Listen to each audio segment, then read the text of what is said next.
Hey guys, welcome back to Back Sports, and I'm back with another video, and this is part 3 of the series of what they need to do. And before we get into the rest of this video, please don't forget to like and subscribe. It really helps me out a lot. It helps me create content like this for you, so please subscribe. And today I want to talk about the New England Patriots and what they need to do in order to be successful for the upcoming 2024 season. And there are litany of reasons why they need to improve their roster. As of right now, as of this past season, they ended the season 4-13, and they looked pretty miserable throughout the season.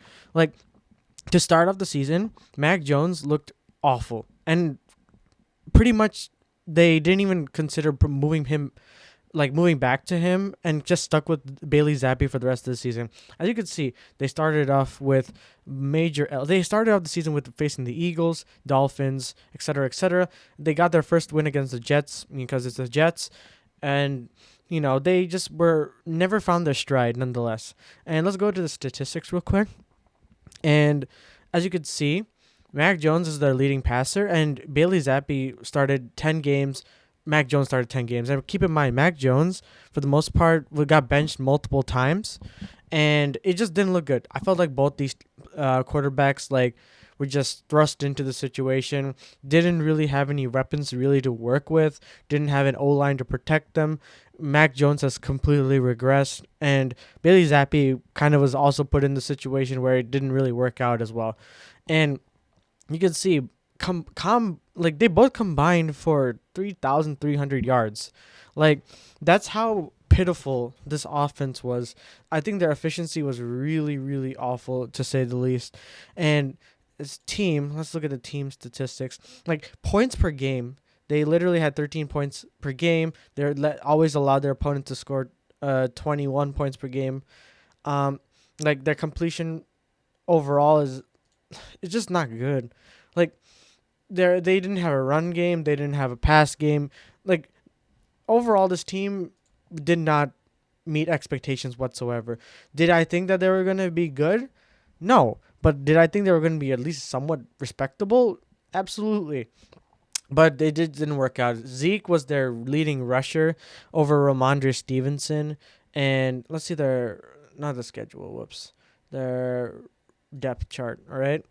So as of right now, Ramondre Stevenson was injured for most of the year. Juju Smith-Schuster was brought in from the Kansas City Chiefs. Didn't work out, he was injured for most of the season, and when he was on the field, he didn't put any insane stats per se.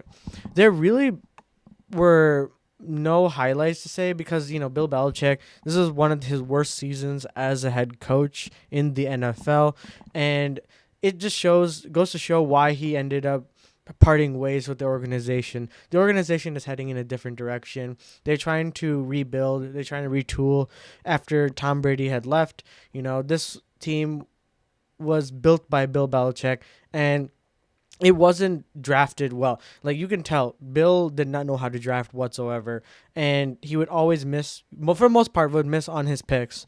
So what does that mean for the rest of the offseason and what they need to do? So, as you could see, let's go to Tankathon real quick.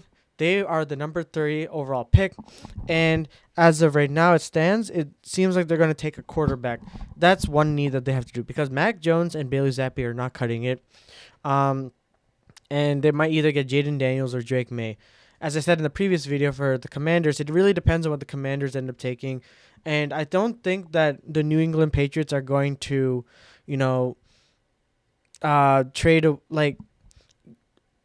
miss on a quarterback, coming in this upcoming offseason and draft, because they need to address that as soon as possible. And I've been, constantly talking about how Justin Fields could be an option for New England, and if they end up making the trade with Chicago for the number 1 overall pick and get Caleb Williams, they probably have to give up a lot, which I don't recommend. Because the thing is, not Caleb Williams, sorry. I meant for Justin Fields, I recommend, just because you trade the 3rd overall pick, you trade a 2nd overall pick and the fourth overall pick for Justin to fix your quarterback, while you can draft a skill position in the third overall pick. Maybe it's a Marvin Harrison Jr. or maybe it's an offensive tackle. Like, you can utilize that pick and kind of get more capital for that pick. And or you could just go with Marvin Harrison Jr. Marvin Harrison Jr. is going to probably be sitting there still. And, you can give a skill position for Justin Fields or whoever you end up getting in quarterback for free agency. So there's two things. You can get a quarterback in the draft and stay where you are, or you can trade this for like their second round pick and like maybe a fourth or fifth round for Justin Fields or whoever is available at the quarterback spot for cheap, and get them to be your quarterback and add a skill position in the draft. I think that could be ideal situation for them because they have a plethora of areas they need to fix. So let's go back to the depth chart real quick. And you see right here, like, you don't really see any insanely big names. You see a lot of like parts to a whole rather than, some talent. So investing in a talented roster will definitely be something they need to address, especially on the defensive side. The defense, obviously, with Belichick was really decent. Judon was injured for most of the part. Christian Gonzalez, their rookie, was really good, and he went down with injury, which kind of held them back a bit. You ended up giving back. Getting back J.C. Jackson from the Chargers. Like, he was also questionable. He's kind of like past. If once this roster gets a little healthy, I think you'll be okay. And then if you just keep adding more pieces, like you have Jalen Reagor on your team still. You have, it's not very depth friendly, and you need to look into. So I was looking at it. So I typed in, what do the New England Patriots do? And the first thing that comes to mind is wide receiver and offensive line. And that makes sense. As I said before, invest in an O-line. If you just pick up a quarterback in free agency, you can invest in the draft. And let's see how many picks they have in the draft real quick. They have a solid one. If you give up your 34th pick to the Bears or something and get Justin Fields, you already solved the quarterback spot, and you can get like a wide receiver. Or you could stay with Jaden Daniels or Drake May and get a wide receiver still and a D-line. I would personally invest in an offensive line over a D-line. I feel like you should create an offense first. Build your offense first before you build your defense. Just because that's how I think the NFL is working right now. The NFL has become more offensive heavy, and it's not really a defensive slugfest kind of league right now. And it's important that you I'd address that. Now you have Gerard Mayo as your head coach. I'm not sure who their offensive coordinator and defensive coordinators are. I feel like that's probably hired within. Let me know in the comments below if I'm wrong about that. And let's look at their cap scenario. So it seems like they have a decent amount of cap too. Like, pretty solid for going out there and getting some players. Free agent wise, let's see. Hunter Henry's a free agent. I think Hunter Henry's a really solid tight end. I think you should re-sign him, because he was one of the targets that Bailey Zappi kind of targeted near the end, and having a good solid tight end and maybe investing in another tight end, you have Mike Gesicki and Hunter Henry on your team. Like, what are you guys doing? Like, they could be really good.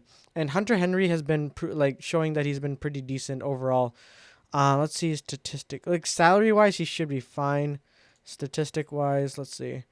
In this season, 14 games played, 61 targets for 42 receptions. Yeah, receiving touchdowns, 1 fumble. Like, he didn't really have insane. Look at, let's see here, 603. He had a little down year, but that's because of the quarterback. Really, even with the quarterback turnover, it was still 419 yards is pretty solid. I think if with a solid offensive scheming, he could be really good for this team.